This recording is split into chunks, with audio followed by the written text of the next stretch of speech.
নমস্কাৰ ছাত্ৰ ছাত্ৰীসকল, স্বাগতম জনাইছোঁ মোৰ ইউটিউব চেনেল মাষ্টাৰ গণেশ এডুকেশ্যনলৈ। তোমালোকৰ হাইস্কুল শিক্ষান্ত পৰীক্ষা 15 ফেব্ৰুৱাৰীৰ পৰা অনুষ্ঠিত হ'ব। তাৰ বাবে মই অসমীয়া বিষয়ৰ সম্ভাৱ্য কুৱেশ্যন এনচাৰ লৈ আহিছোঁ। তোমালোকে সেইকেইটা চাবা, খুবেই ইম্পৰ্টেণ্ট, 100% কমন। তাৰ পৰা কুৱেশ্যন আহিব। এতিয়া আহিছোঁ আজিৰ ভিডিঅ'লৈ। অসমীয়া সাহিত্য চয়নিকা 10ম শ্ৰেণীৰ বাবে এতিয়া চেপ্টাৰটো তোমালোকৰ কি কি আছে? বৰগীতৰ মূলভাৱ খুবেই ইম্পৰ্টেণ্ট।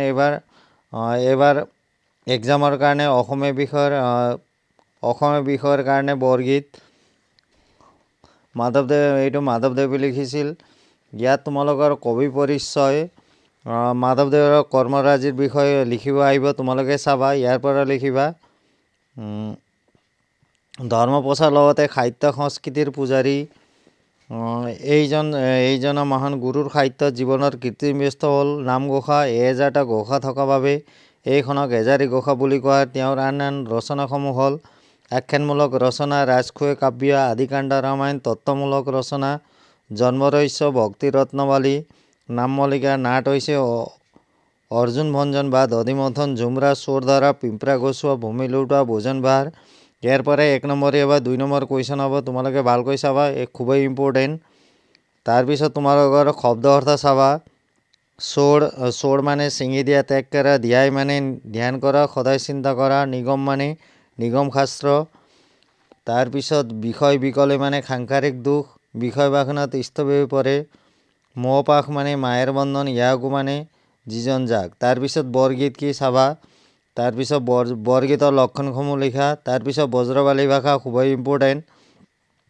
তাৰপিছত 1 নম্বৰীয়া কুৱেশ্যন, নেৰিবা বান্ধৱ মোক জীৱন মৰণে কবি, জীৱন মৰণ নেৰিবৰ বাবে কাক অনুৰোধ কৰিছে? এইটো বৰগীতৰ পৰা হ'ল। আৰু আছে তাৰপিছত শ্বৰ্ট কুৱেশ্যনখিনি চাবা। তাৰপিছত মূলভাৱটো ক'লোঁ। তাৰপিছত 4 নম্বৰ ব্যাখ্যা কৰা। ক খ গৰ পৰা খুবেই ইম্পৰ্টেণ্ট। তাৰপিছত 5 নম্বৰটো তোমালোকৰ 24ত আহিছে। তাৰপিছত ব্ৰজবালী ভাষাৰ বৈশিষ্ট্যসমূহ ইমান চাবা, ইয়াৰ পৰা খুবেই পৰিব কমন। তাৰপিছত জিকিৰৰ মূলভাৱ খুবেই ইম্পৰ্টেণ্ট 2024 কাৰণে, আজান ফকীৰে লিখা। তাৰপিছত এই শব্দ অৰ্থখিনি চাবা। তাৰপিছত এইটো 1 নম্বৰীয়া কুৱেশ্যন এনচাৰ চাবা। এইটো মক্কাৰ দ্বাৰা চাপ জীৱই মাৰে তালি, যেনে খালৰ লগত দৰিকাৰ টপালি, উল্লেখিত কবিতা ফাঁকিৰ অন্তৰ্নিহিত ভাৱটো বিশ্লেষণ কৰা। এইটো চাবা, খুবেই ইম্পৰ্টেণ্ট। তাৰপিছত এইটো পানী মৰে পিয়াতত অগ্নি মাৰে যাৰ, ক্ষুধা ৰচুল লুকাই আছে মেমিনেৰাত, ব্যাখ্যা কৰা আহিব পাৰে বা তাৎপৰ্য লিখা। এইটো যদি তাৎপৰ্য লিখা বুলি আহিলে উক্ত কবিতা ফাঁকি লিখিব নালাগে। তাৰপিছত মক্কাৰ দুৱাৰত এই 3টাই ইম্পৰ্টেণ্ট আছে এইটোৰ ভিতৰত। তাৰপিছতে সমাৰ্থক, এইটো চাবা। তাৰপিছত প্ৰশস্তিৰ মূলভাৱ ৰঘুনাথ চৌধুৰীয়ে লিখিছিল। ৰঘুনাথ চৌধুৰীৰ পৰা এইটো কবি পৰিচয়ৰ পৰা ইয়াৰ পৰা কুৱেশ্যন আহিব। তোমালোকে চাবা, ৰঘুনাথ চৌধুৰী কিয় বিয়োগী কবি বুলি হৈছিল? চৰাইৰ বিষয়বস্তু হিচাপে লৈ বহুতো কবিতা লিখিছিল বাবে তেওঁক বিয়োগী কবি আখ্যা দিছিল। তেওঁ 1935 চনৰ ক'ত অনুষ্ঠিত অসম সাহিত্য সভাৰ অধিৱেশনৰ সভাপতি আছিল? তেজপুৰৰ। তাৰপিছত এইটো 1 নম্বৰীয়া কুৱেশ্যনখিনি চাবা। তাৰপিছত ইয়াত খুবেই ইম্পৰ্টেণ্ট হৈছে 2 নম্বৰটো চাবা। তাৰপিছত 3 নম্বৰ, 5 নম্বৰটো গ'লোঁ। তাৰপিছত 4 আৰু এইটো 6 নম্বৰ নাহে, এইটো 24ত আহিছে। তাৰপিছত এইটো চাবা 7 নম্বৰ ক আৰু খ। তাৰপিছত মই অসমীয়া মূলভাৱ 2024ত আহিছে, শ্বহীদ আব্দুল মালেক দেৱে লিখা। এইটো নাহিব। তাৰপিছত এইটো শ্বহীদ আব্দুল মালিকৰ ইয়াৰ পৰা কবি পৰিচয়ৰ পৰা ইয়াৰ পৰা কুৱেশ্যন আহিব। তোমালোকে চাবা। তেওঁ গল্প উপন্যাসৰ ভাষাটো এই কাব্যিক আয়তন দেখা যায়। তেওঁ গল্প উপন্যাসৰ পৰা জেতুকা পাতৰ দৰে মমতা জাতি চলচ্চিত্ৰ নিৰ্মাণ হৈছিল।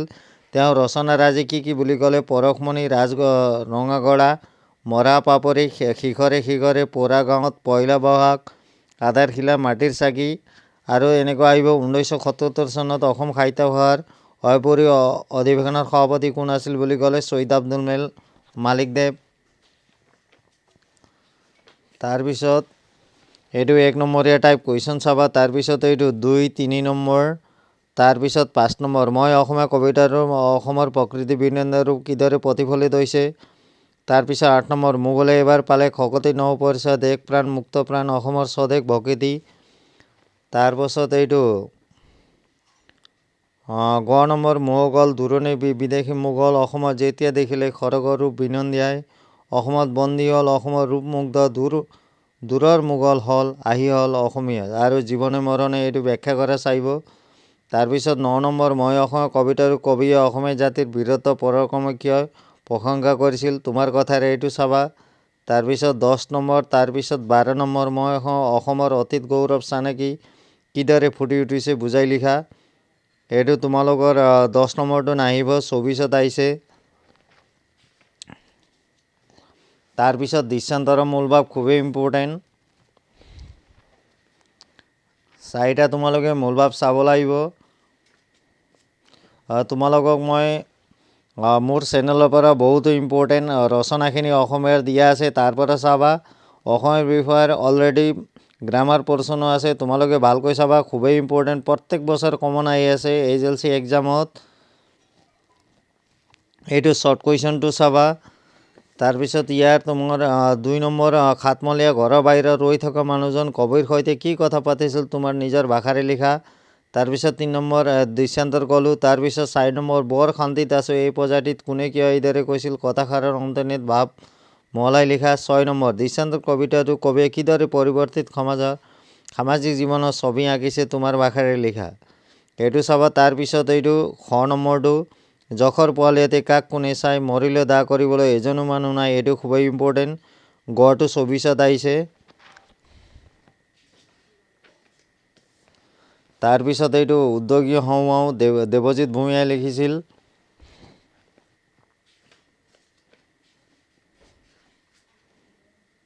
ইয়াৰ তোমালোকে লেখকৰ পৰিচিতিখিনি চাবা, ইয়াৰ পৰা ৰচনাখিনি।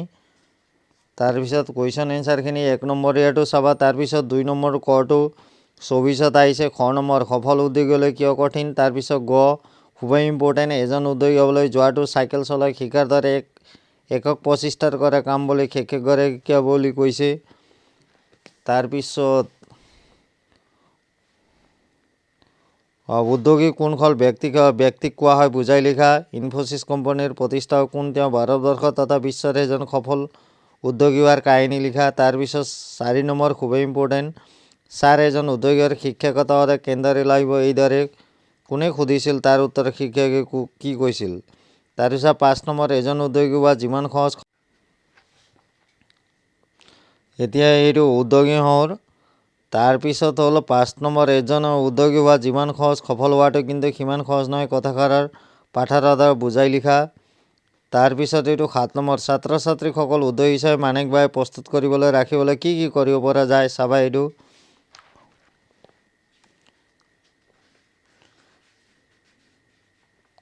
তাৰপিছত এইটো হ'ল ভাৰতীয় সংস্কৃতি, এইটো লিখিছিল হেমবৰুৱাৰ কবি পৰিচয়। এইটো কবি পৰিচয় চাবা তোমালোকে, ইয়াৰ পৰা কুৱেশ্যন আহিব পাৰে। আধুনিক কবিতাৰ পদ বৰুৱাৰ ৰচনাসমূহ বালিচন্দা মনমোহৰী। তাৰপিছত এইটো the red river blue hill কোনে লিখিছিল। তাৰপিছত তেওঁ 1972 চনত ধুবুৰী অনুষ্ঠিত অসম সাহিত্যৰ অধিৱেশনৰ সভাপতি আছিল।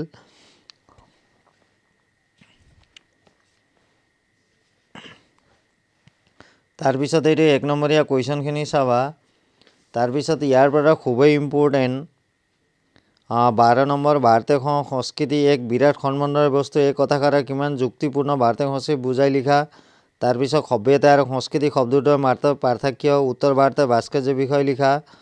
তাৰপিছত হ'ল অজন্তা গুহাৰ শিল্পকলা। তাৰপিছত 17 নম্বৰ, উত্তৰ ভাৰতীয় সংগীতে কি নতুন বস্তুৰ আমাৰ চকুত পলায়। তাৰপিছত এইটো 23 নম্বৰ, মোৰ হিচাপত খোৱা আৰু খুবেই ইম্পৰ্টেণ্ট। তাৰপিছত আহিছোঁ মই অসমৰ জনগোষ্ঠী গাঁথনি আৰু সংস্কৃতি, আব্দুল ছাত্তাৰদেৱে লিখিছিল। তাৰপৰা এইটো কবি পৰিচয়, এইটো চাবা, ইয়াৰ পৰা কুৱেশ্যন আহিব পাৰে। তাৰপিছত এইটো 1 নম্বৰীয়া কুৱেশ্যনখিনি চাবা।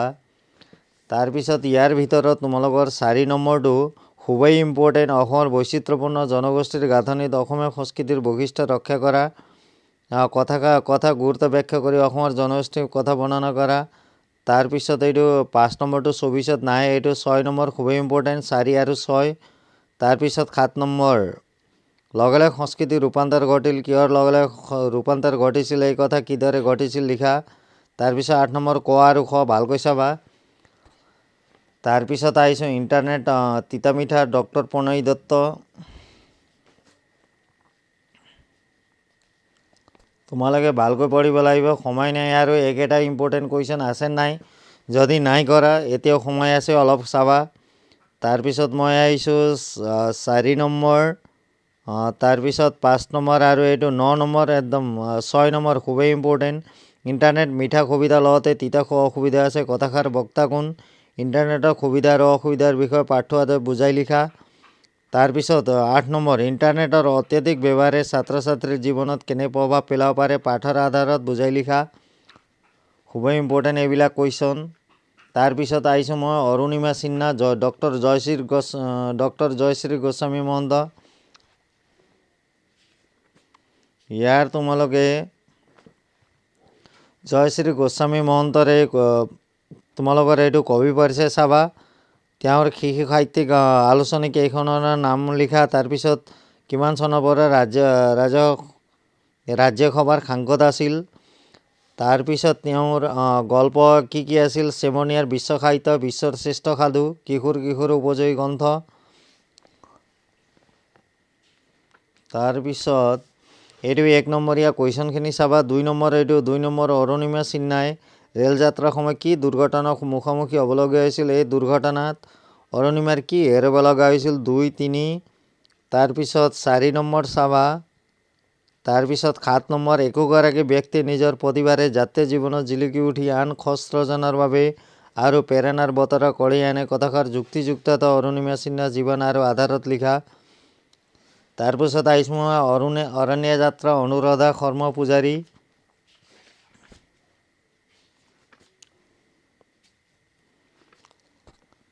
এইখিনি পূৰা ভালদৰে পঢ়িব লাগিব। তাৰপিছত অনুৰাধা শৰ্মা পূজাৰী এইটো কবি পৰিচয়খিনি চাবা তোমালোকে। তাৰপিছত এইটো 1 নম্বৰীয়া কুৱেশ্যন চাবা। তাৰপিছত মই আহিছোঁ 5 নম্বৰ কামত ল'ৰা ছোৱালী বুলি ভাগ নাই, যেনেকৈ কাম ভাগ কৰি দিছোঁ তেনেকৈ কৰা, এই কথাষাৰ বক্তা কোন, তেওঁ এই কথাষাৰ ক'বলগীয়া হৈছিল, হাতীগুৰি লিখা। খুবেই ইম্পৰ্টেণ্ট। তাৰপিছত কাজিৰঙা ৰাষ্ট্ৰীয় উদ্যানত পল আফতাবহঁতে কি বিপদত পৰিছিল, এই বিপদৰ পৰা সিহঁতে কোনে উদ্ধাৰ কৰিছিল।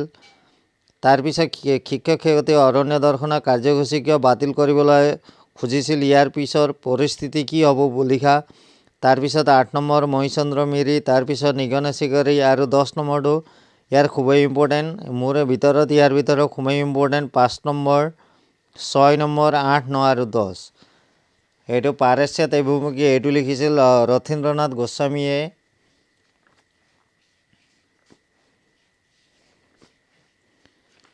তোমালোকে ইয়াৰ পৰা কুৱেশ্যন এনে বহুত আছে, তোমালোকে এইটো 1 নম্বৰীয়া কুৱেশ্যনখিনি চাবা। তাৰপিছত এইটো 2 নম্বৰ তেলৰ বাবে চলোৱা খনন কাৰ্যত মাডলিং অইলসমূহ কি। তাৰপিছত বুচু চৰাই এটা বিৱৰণ দিয়া।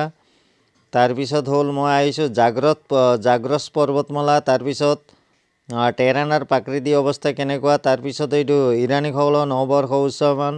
তাৰপিছত এইটো 13 নম্বৰটো আহিছে, এইটো পঢ়িব নালাগে, এইকেইটা চাবা। তাৰপিছত মই আহিছোঁ গ্ৰুপ বি কানাইৰ চাতুৰীৰ পৰা শ্ৰীধৰ কন্দলি লিখিছিল, 1 নম্বৰীয়া কুৱেশ্যনখিনি চাবা। তাৰপিছত এইটো আধুনিক ৰূপ বুলি আহে, এইকেইটা চাবা শব্দ অৰ্থখিনি। এতিয়া আহিছোঁ এইটো 1 নম্বৰীয়া কুৱেশ্যনখিনি চাবা। 2 নম্বৰ খুবেই ইম্পৰ্টেণ্ট, তথাপি তোহাক দেশন্তৰ ডৰতে উৰি উৰি যায় মোৰ জীৱ, এই কথাষাৰ কাৰ উক্তি, কাক দেখিলে কিয় তেওঁৰ ভয়তে জীৱ উৰি যায় বুলি বুজাই লিখা। তাৰপিছত 3 নম্বৰ মোহনী স্বৰূপে অমৃত পিয়ালা খাদিলে দেৱৰ কাম, কোনে মোহনী ৰূপ ধাৰণ কৰিছিল, তেওঁ কাক অমৃত খুৱাই দেৱতাসকলক কাৰ্য সাধন কৰিছিল, খৰচীমাৰা। তাৰপিছত 4 নম্বৰ মাকক কি গুণৰ কথা ক'বলৈ শ্ৰীকৃষ্ণ লাজ লাগে বুলি কৈছিল, কথাখিনি তোমাৰ নিজৰ কথা লিখা। তাৰপিছত 7 নম্বৰ খুবেই ইম্পৰ্টেণ্ট, কৃষ্ণৰ বিভিন্ন সময়ত কি অৱতাৰ ধাৰণ কৰি কেনে কাৰ্য সাধন কৰিছিল পাঠৰ আৱত বুজাই লিখা। তাৰপিছত 8 নম্বৰ, তাৰপিছত 9 নম্বৰ ব্যাখ্যা কৰা ক আৰু খ চাবা। তাৰপিছত এইটো আধুনিক ৰূপ, তাৰপিছত লিংগ পৰিৱৰ্তন, বিপৰীত শব্দ, ধৰ ঝাড়ু ধৰ বাই, এইটো অম্বিকাগিৰি ৰায়চৌধুৰীয়ে লিখিছিল। ইয়াৰ তোমালোকে কৈ পৰিছে চাবা। তাৰপিছত ইয়াৰটো হৈছে 2 নম্বৰ, এইটো তোমালোকৰ 24 আহিছে নালাগে, 3 ইম্পৰ্টেণ্ট। আৰু 5 নম্বৰ ক ধৰ ঝাড়ু বাই কবিতাৰ মূল ভাৱ নাহে। তাৰপিছত এইটো 6 খুবেই ইম্পৰ্টেণ্ট, ধৰ ঝাড়ু ধৰ বাই কবিতাৰ মাজেৰে কবি ৰায়চৌধুৰীদেৱৰ স্বদেশ প্ৰেমৰ ভাৱ কিদৰে প্ৰকাশ পাইছে। তাৰপিছত মই আহিছোঁ শেষৰ চেপ্টাৰ বিষাদ যোগ, শ্ৰী ভট্টদেৱে লিখা কথাগীতাৰ পৰা আহিছে। এইটো ভট্টদেৱৰ ইয়াৰ পৰা চাবা। তাৰপিছত এইটো 1 নম্বৰীয়া কুৱেশ্যনখিনি চাবা তোমালোকে। তাৰপিছত ইয়াৰ ভিতৰত ইম্পৰ্টেণ্ট 3 নম্বৰ, অৰ্জুনে শ্ৰীকৃষ্ণ উভয় সেনাৰ মাজত ৰথ ৰাখিবলৈ কিয় কৈছিল। অৰ্জুনে যুদ্ধক্ষেত্ৰলৈ গৈ এতিয়া এইটো হৈছে বিষাদ যোগ। বিষাদ যোগৰ তোমালোকে এইটো 1 নম্বৰীয়া কুৱেশ্যনখিনি চাবা। তাৰপিছত ইয়াৰ আহিছোঁ অৰ্জুনে শ্ৰীকৃষ্ণ উভয় সেনাৰ মাজত ৰথ ৰাখিবলৈ কিয় কৈছিল। তাৰপিছত 4 অৰ্জুনে যুদ্ধক্ষেত্ৰলৈ গৈ কাক কাক দেখা পালে আৰু তেওঁলোকৰ দেখা পাই কৃষ্ণক কি ক'লে, তোমাৰ নিজৰ ভাষাত লিখা। তাৰপিছত 5 নম্বৰ, কুলক্ষয় দুখক কি মহাপাপ হৈছে বুলি কৈছে। তাৰপিছত এইটো 6 নম্বৰ, জানা ৰাজা যুদ্ধৰ সময়ত অৰ্জুনে এই বাক্য বুলি ধনুষৰ গেৰি কাম্পিত হৈলা, এইটো কোনে কাক কৈছিল, এইটো খুবেই ইম্পৰ্টেণ্ট। আৰু এটা আছে প্ৰাচীন ভাৰতীয় শিক্ষা হেমচন্দ্ৰ গোস্বামী, এইটো তোমালোকৰ ইয়াৰ ভিতৰত এইটো 3 নম্বৰ আছে ইম্পৰ্টেণ্ট। তাৰপিছত আহিছে এইটো 3 নম্বৰ আৰু এইটো বিশ্ববিদ্যালয়ৰ নামখিনি। আৰু 1 নম্বৰ চাবা এইটো ক খ গ ঘ প্ৰথমে চলৈকে। আৰু 7 নম্বৰ খুবেই ইম্পৰ্টেণ্ট, এইটো অসমীয়া বিষয়ৰ A+Bৰ মই সকলোখিনি ইম্পৰ্টেণ্টখিনি ক'লোঁ, তোমালোকে ভালকৈ চাবা, ইয়াৰ পৰা খুবেই কমন পৰিব। আৰু অসমীয়া বিষয়ৰ মই ৰচনাসমূহ ইম্পৰ্টেণ্ট দিয়া আছে, চব মোৰ ইউটিউব চেনেলত আছে। এতিয়া মই তোমালোকৰ কাৰণে অসমীয়া বিষয়ৰ আবেদন পত্ৰ লৈ আহিম নেক্সট ভিডিঅ'ত। আৰু তেনেকুৱা ইম্পৰ্টেণ্ট কি গ্ৰামাৰ পৰ্চন কি নাই সেইটো মই চেক কৰি সকলো বস্তু দিম। এতিয়া তোমালোকে মোৰ ভিডিঅ'টো শেষলৈকে চাবা। তোমালোকৰ এক্সাম আছে, এক্সামৰ সময় ভালকৈ পঢ়িব লাগিব, ৰিভাইজ কৰিব সময় হ'ল। ধন্যবাদ মোৰ মৰমৰ ছাত্ৰ ছাত্ৰীসকল।